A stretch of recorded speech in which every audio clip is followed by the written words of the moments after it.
Kung ating mapapansin sa panahon natin ngayon ay napakarami ng mga bagay na kung saan ay nagkalat na maling doktrina.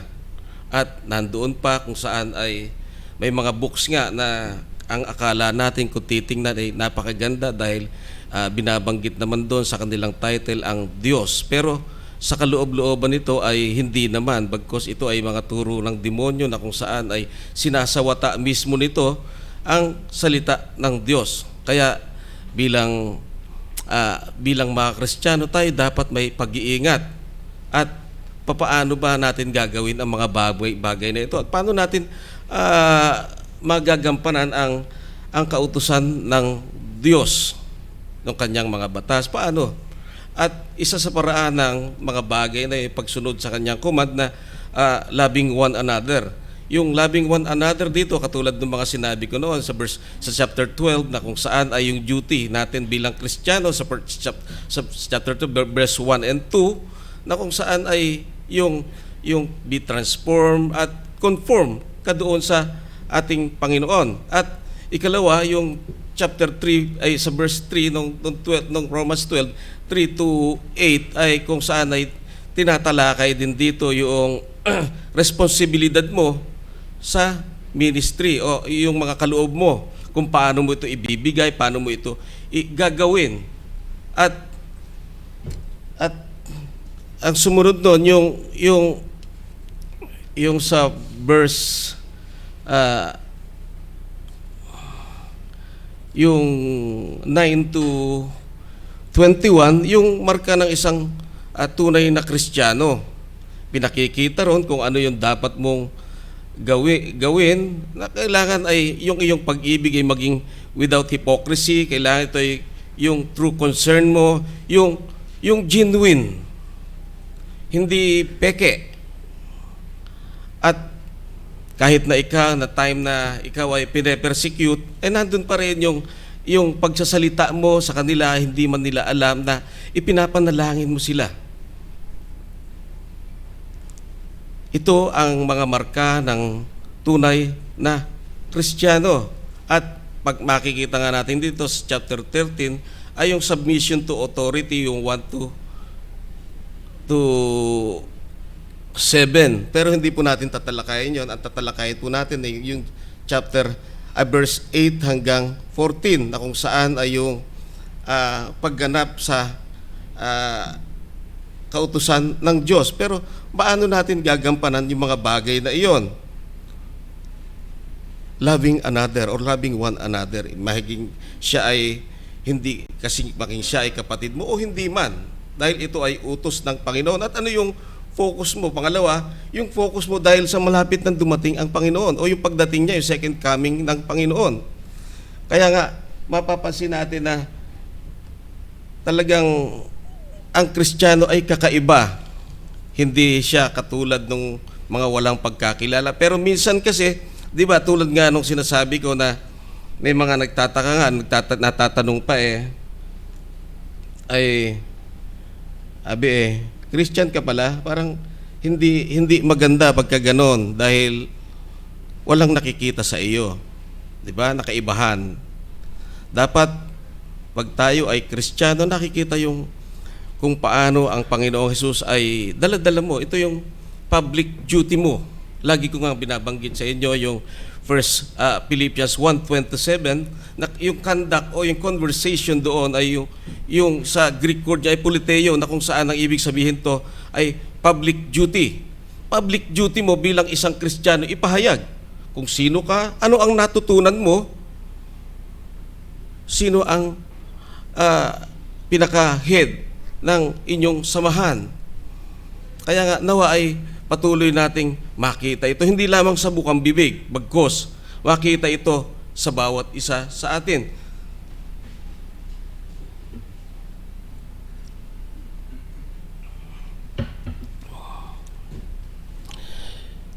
Muli ay basahin ko sa ESV version. Owe no one anything except to love each other, for the one who loves another has fulfilled the law. The commandments: you shall not commit adultery, you shall not murder, you shall not steal, you shall not covet.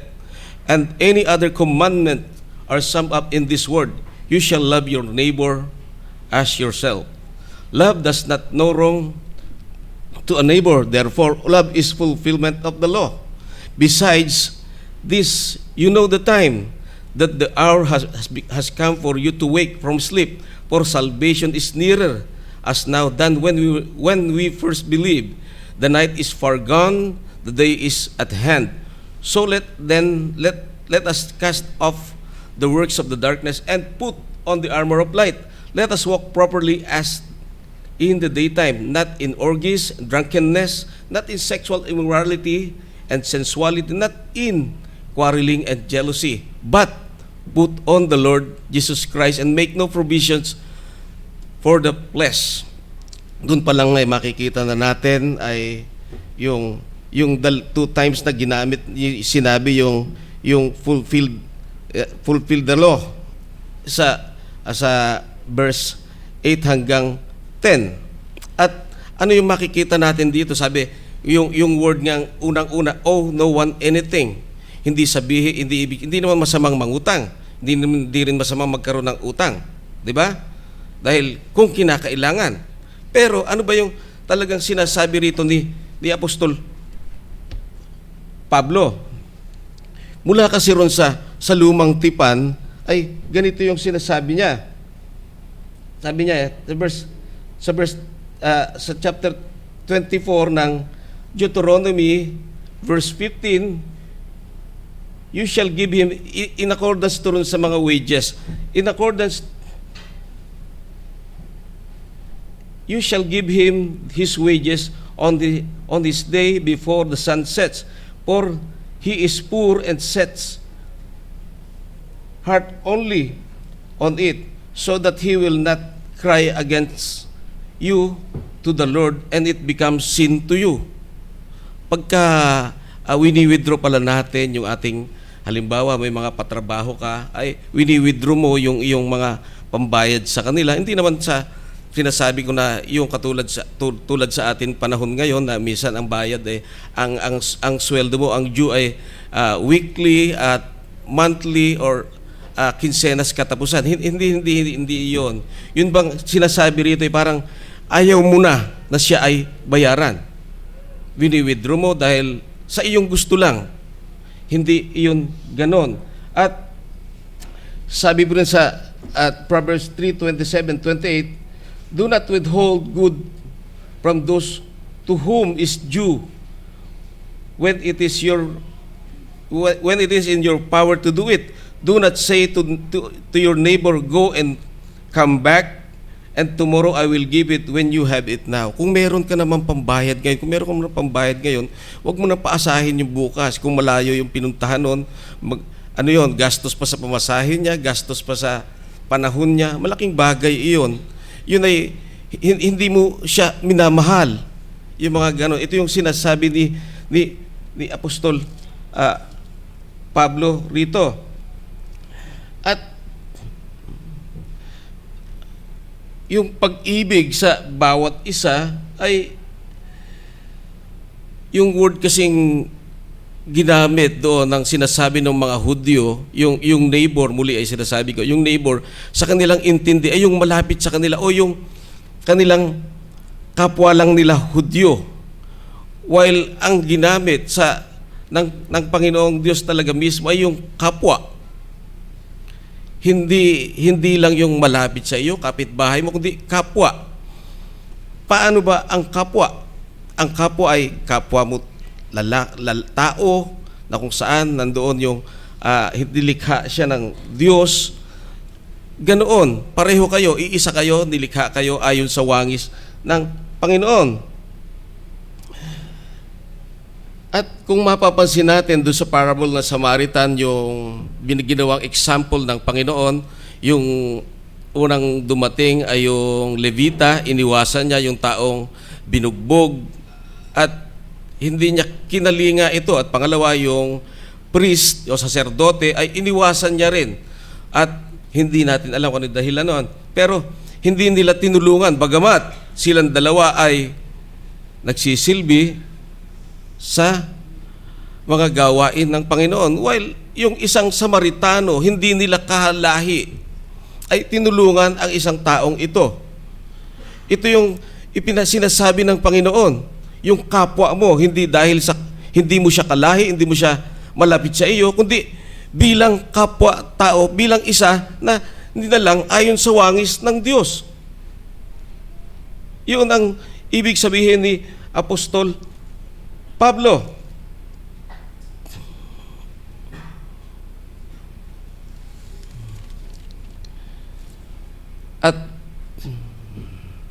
At kung iibigin lang natin ay yung mga mabuti sa atin, ginagawa rin ng mga hentilyo, ng mga hindi mananampalataya. Yung binibigyan lang nila ng importansya ay yung mga kanila lamang gusto. Anong kaibahan natin bilang Kristiyano? Wala. 'Di ba? Kaya nga dito,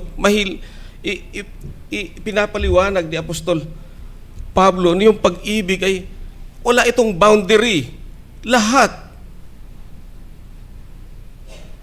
Kaya mo natutupad ang pangako ng Panginoon. At ano rin ba ang makikita natin sa mga bagay na ito? Yung word kasing ginamit dito ay yung love is agapao o agape in Greek, na kung saan ibig sabihin ay unconditionally iibigin mo siya. At meron pa rin tong essence ng sacrificially. Yung word na, yun kasing sa mga naunang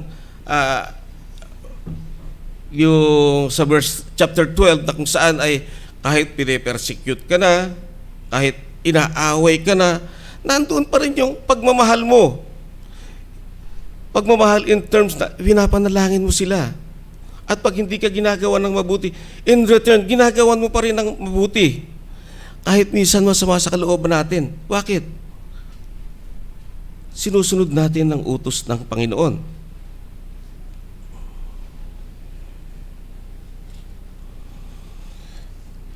Yung kalidad ng pag-ibig ng Panginoon, ito ay pinasa rin sa atin. Sa paanong paraan nangyayari yung mga bagay na yon? Tandaan natin, ang isang mananampalataya ay nasa kanila at ginagabayan sila ng banal na Espiritu.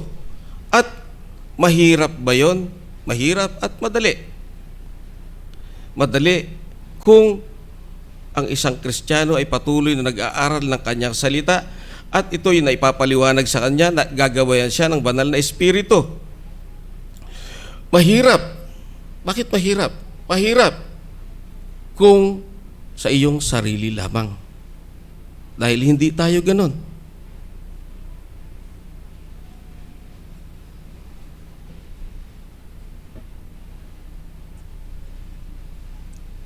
Napangyayari lamang ang lahat ng bagay na yon dahil sa banal na Espiritu, dahil sa kanyang pag-ibig sa atin, sa bawat isa sa atin.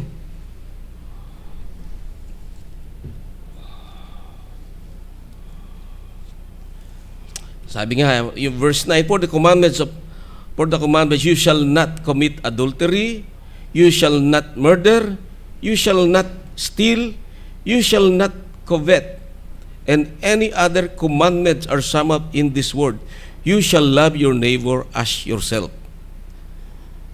Paano ba mahalin ang sarili mo? Di ba?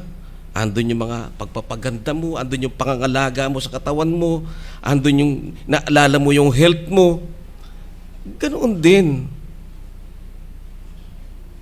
Pero hindi ko sinabing bilhan nyo sila ng vitamins. Nasabing ganoon. Yung pagmamahal ba, ay pinadadama ito. At paano nangyayari yon? You shall not commit adultery. Di naman ako direktang nangangaluntya. Pero sa salita ng Panginoon, sa chapter 6, sa isip pa lang, di ba? Naglalaro na ang ating mga kaisipan. May maitatago ba tayo sa Panginoon? Wala. At hindi naman ako nang aaway ng direktahan. Pero sa isip mo, galit ka lang, ngingit-ngit ka eh. Sa chapter 6 din yun ng Matthew, Kung ikaw ay may puot sa iyong kapwa, para ka nang pumatay. Hindi lang isang beses mo siyang pinapatay pag nagagalit ka eh. Di ba? Multiple murder pa nga ang ginagawa natin. While kung papatay ka, once lang. Pero sa ating mga kaisipan, nandun, kaya mong tirisin isa, kaya mong tapakan lahat ng bagay. Kaya, sa isipan pa lang, ay nandoon na. Kaya nga sinabi ng Panginoon kung sa iyong isipan na may galit ka na, may puot ka na, ay, wag. Idalangin mo sa Panginoon lagi na kung saan ay alisin ito. Mahirap din talaga yon, pero sa tulong ng Panginoon, kaya ng bawat isa. Dahil sa gabay niya, at hindi lamang iyon, patuloy nating basahin ang kanyang salita, ang kanyang mga commandments.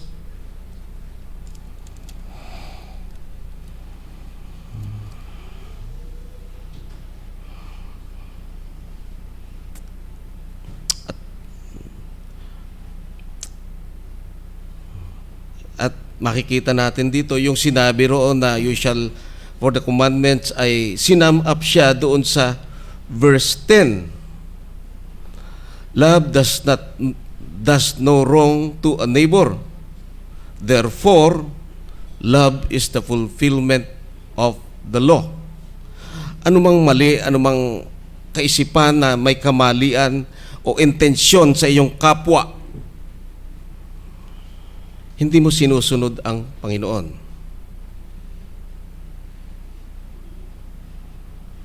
At kung may galit ka, patuloy na idalangin sa Panginoon. Yung word na, love does no wrong to a neighbor. Therefore, love is fulfilling the law. Ngayon, kung wala kang love, mahirap. Kung ang love mo lang ay dahil love ka niya, hindi iyon, kundi mahalin mo siya. Isa lang amang, isa rin sa pagpapakita ng pagmamahal mo sa hindi mananampalataya ay pagbabahagi ng salita ng Diyos. Para siya man ay magkaroon din ng pag-ibig ng ayon sa naisin ng Panginoon.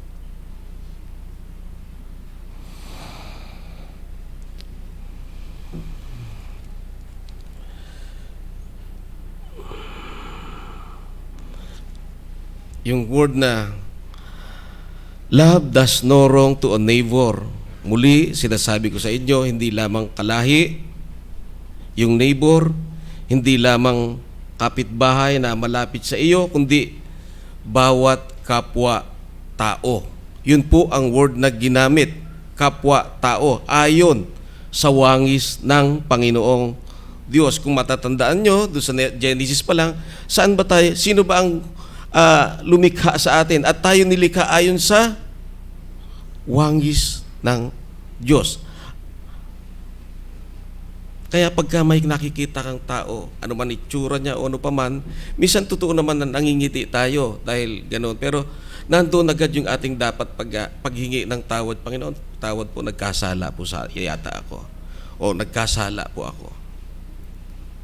At kung may makita man tayong hindi magandang ugali, wag na nating dagdagan, masama na nga yung ugali niya, ganun pa rin gagawin natin. Kaya nga, love is fulfilling the law. Yung love, unconditionally and sacrificially, kung paanong ginawa ng Panginoong Diyos, ipinagkaloob ang kanyang bugtong na anak. Kanino? Sino mang sumampalataya? Sino ba yung pinagkalooban niya ng kanyang bugtong na anak? Yung buhay ng bugtong na anak na ito, makasalanan. Lahat tayo makasalanan. Kahit na tayo ay mananampalataya na, ay nandoon pa rin yung pag-ali-alimisa ng kasalanan sa atin. Nandoon yung long lifetime na battle eh. Hindi lamang ay niligtas na ako ng Panginoon, tama na yun. Hindi ganun. May responsibilidad ka na tupdin ang command ng Panginoon. Love your neighbor as yourself. At ano pa, ikalawa, yung focus mo. Yung word kasing beside this, you know the time. Yung beside this, tumutukoy siya doon sa mga tinalakay ni Apostol Pablo doon sa verse 8 hanggang 10. Yung love your neighbor as yourself. At ano yung sinasabi niya rito? Because you know the time, that the hour has come for you to wake from sleep. Yung word dito na yung you know the time. Beside this, you know the time. Kita natin sa panahon natin ngayon na kung saan ito sinasabi ni Apostol Pablo nung time nila, di mas lalo ngayon sa present age natin. Rampant yung wrong doctrines, rampant yung murder, rampant yung kung ano-ano yung ginagawa na masasama. Makikita mo yan sa social media, sa balita, sa radyo, sa dyaryo, sa radyo, kung may nakikinig pa ng radyo, di ba? Lahat ganoon. Puro hindi magaganda ang balita. At sana ay huwag tayong makulapulan noon. Hindi lamang iyon, nandoon yung mga maling doktrina. Andoon nagkalat ang maling tagapagturo.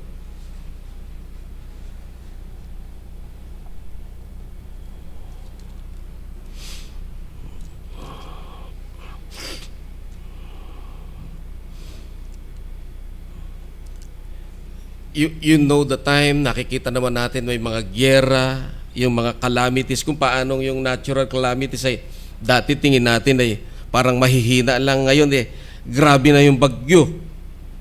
Dati number 3 lang, ngayon may number 5 pa.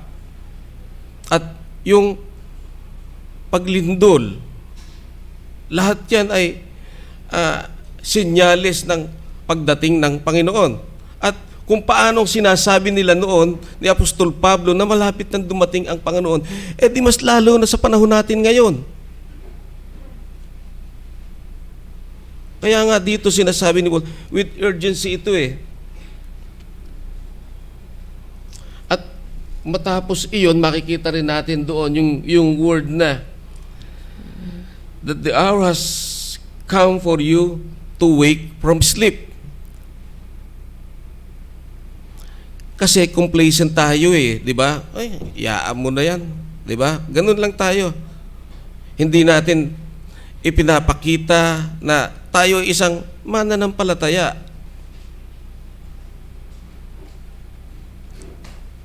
At muli sasabihin ko, ano ang kaibahan natin? At tatanungin na naman tayo, Christian ka pala? Baptist ka pala? Di halata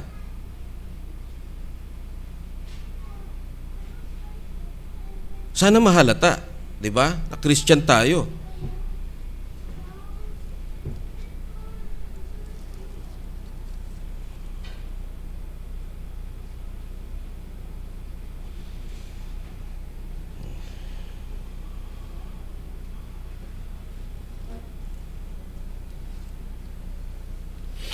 Balik nga ako doon sa verse 8 hanggang 10 na kung saan ay fulfilling the law.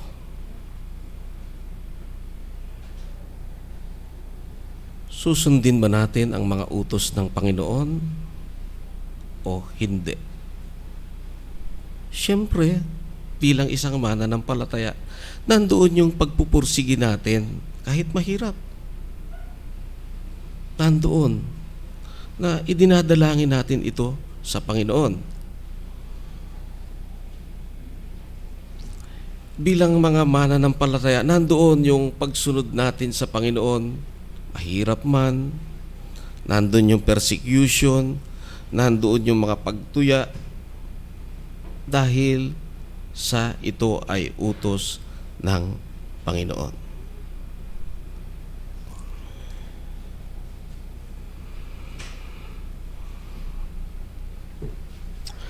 For salvation is nearer to us than now when we first believed.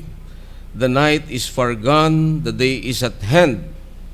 Sinasabi ni Apostol Pablo na rampant na nga yung mga kasamaan at lahat ng bagay na hindi magaganda at malapit nang dumating ang Panginoon. In word kasing, the day is at hand. The word yun, the day is nearer. Yung redemption, yung muling pagbabalik ng ating Panginoong Hesukristo. So, let us cast off the works of darkness and put on the armor of light. Paano yun mangyayari? Kung inyong matatandaan, lagi nating nababasa doon sa Efeso 6, ito yung mga dapat isuot natin.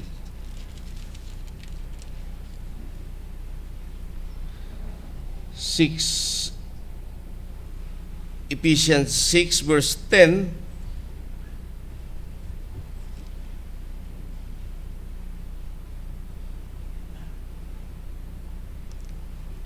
verse 10, sa kahuli-hulihan, patuloy kayong magpalakas sa Panginoon. Magpalakas sa Panginoon, hindi ron sa mga kandidato.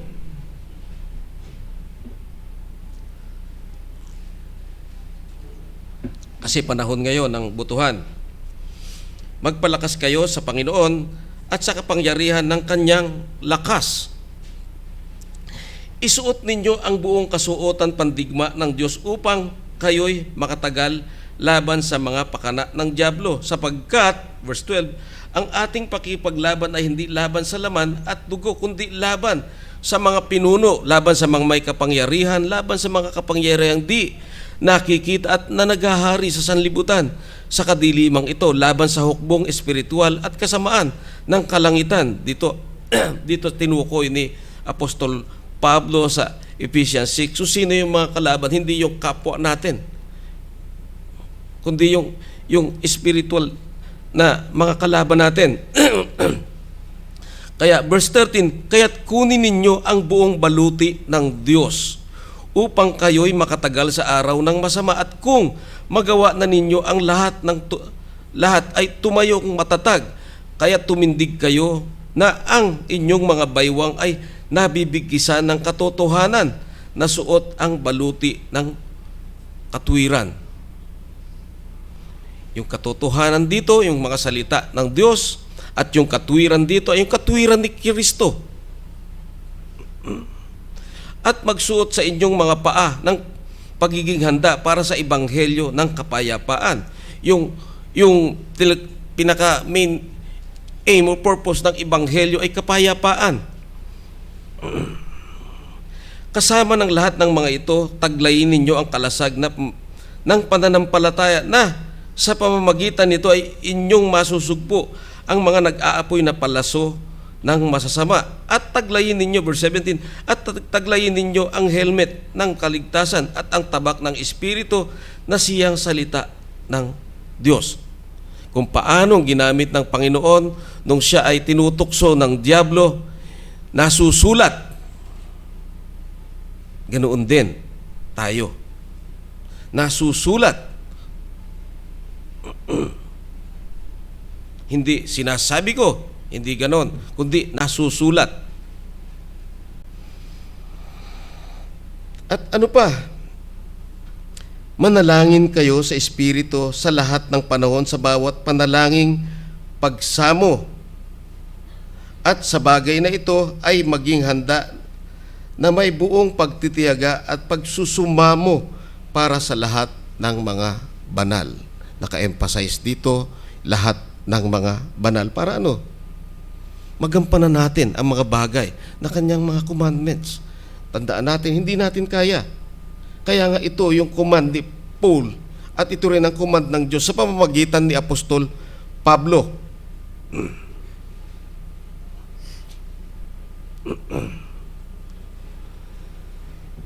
Verse 13, let us walk properly as in daytime, not in orgies and drunkenness, not in sexual immorality and sensuality, not in quarreling and jealousy. Ano yung contrast nun? But put on the Lord Jesus Christ and make no provisions for the flesh. Makikita diyan pa lang natin, diyan pa lang ay makikita mo na yung contrast na kung paano ang dapat gawin ng mga mananampalataya. Let us walk properly as in the daytime. Kung matatandaan ninyo, nag-utos ang Panginoon doon sa Matthew 5:16, let your light shine. Hindi niya sinasabi na ito ay parang indicative. Yung word kasing let us, ito ay imperative, may pag-uutos sa bawat isa sa atin na kung tayo ay sumampalataya sa Panginoon, ipakita mo yung ilaw ng kaningningan ni Kristo, na ikaw isang taong binago. Kahit hindi baguhin yung mga mukha natin makita ito sa pag-uugali natin, sa gawi natin, yung conduct natin.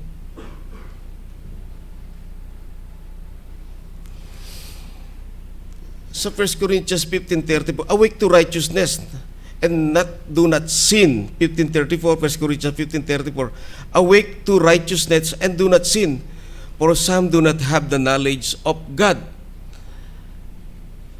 May karugtong pa yun, sabi ni Apostol Pablo, I speak this to your shame. Yung time nila ito sa Korinto, para sa kahihiyan nila, na kung saan ay magising ka sa katuwiran ng Panginoon. Mamuhay ka ng ayon sa pagkatawag sa iyo.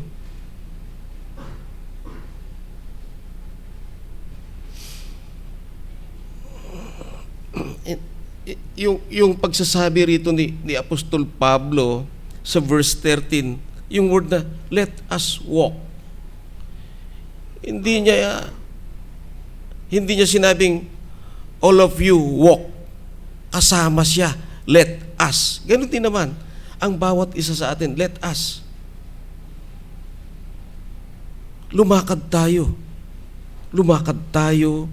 ng ayon sa proper conduct, behavior. Lumakad tayo. Kasi minsan, yung mga gawi natin na hindi natin napapansin, hindi maganda, hanggang sa tumatagal, nagiging habitual na ito. Dapat meron tayong pagtingin din minsan sa mga gawi natin na kung minsan, Panginoon, tulungan mo po akong makita ito. Makita yung mga mali sa aking gawi, sa aking pananalita, sa aking isip. Minsan kulang tayo sa ganon. Ang nakikita lang natin ay yung iba, pero yung sarili natin hindi. At nagmamarites pa nga tayo, di ba? Ay si ganito, si ganyan, hindi maganda yung ginawa. Pero ikaw din, sa pagkukwento mo na, hindi na maganda.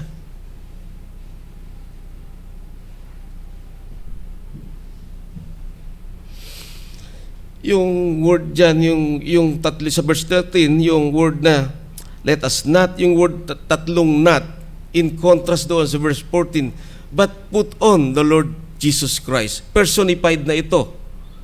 Yung panong kanina, put on the light. Ngayon, ito ay yung katauhan ni Panginoong Hesukristo na kung saan ay ito yung isuot natin. Isuot natin ang katuwiran ni Kristo. Kung paano siyang nagmahal, kung paano siyang sacrificially ay inibig tayo para lang yung ibang tao ay makakilala sa Panginoon. Ganon din ang bawat isa sa atin. Kung paano sacrificially ay minamahal mo ang ibang tao, ay ganon din. Minahal ng Panginoon tayo na makasalanan, ay ganon din. Hindi lang yung kapwa mananampalataya, bagkus lahat. Hindi ka man nilove, love mo pa rin sila. Mahirap ang buhay Kristiyano. Pero dumadali yun pag inaaral mo ang kanyang salita. Dahil ito ay patuloy na ipinapaalala ng banal na Espiritu. Kung ano ang inaral mo, kung ano yung nakita mo, yun ang naipamamuhay mo. Hindi dahil sa kaya, muli dahil hindi sa kaya natin ito, kundi sa tulong ng Diyos sa pamamagitan ng banal na Espiritu at sa pagpapaalala ng kanyang mga salita.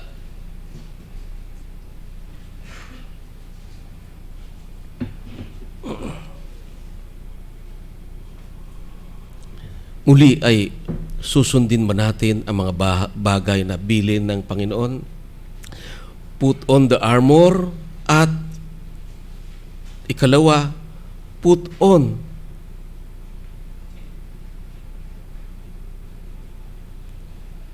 the Lord Jesus Christ. Hindi lang put on the Lord Jesus Christ, may kanugtong pa. And make no provisions for the flesh to gratify its desires. Sa Tagalog, kundi isuot ninyo ang Panginoong Hesukristo at huwag ninyong paglaanan ang laman upang masunod ang mga pagnanasa nito. Ba? Yun ay command na naman, imperative. Sabi kundi isuot ninyo ang Panginoong Hesukristo at huwag ninyong paglaanan ang laman. Yung laman ay makikita natin yan doon sa Galatians 5:19 na kung saan yung mga works of the flesh. Kaya nga, bilang mga tinubos ng Panginoon, ay patuloy tayong mamuhay ayon sa pagkatawag sa atin. Sabi nga dito sa kay John Piper, sabi niya, this is not admonition to God of favor. It is a command to align our lives with His eternal goal. He created us for His glory.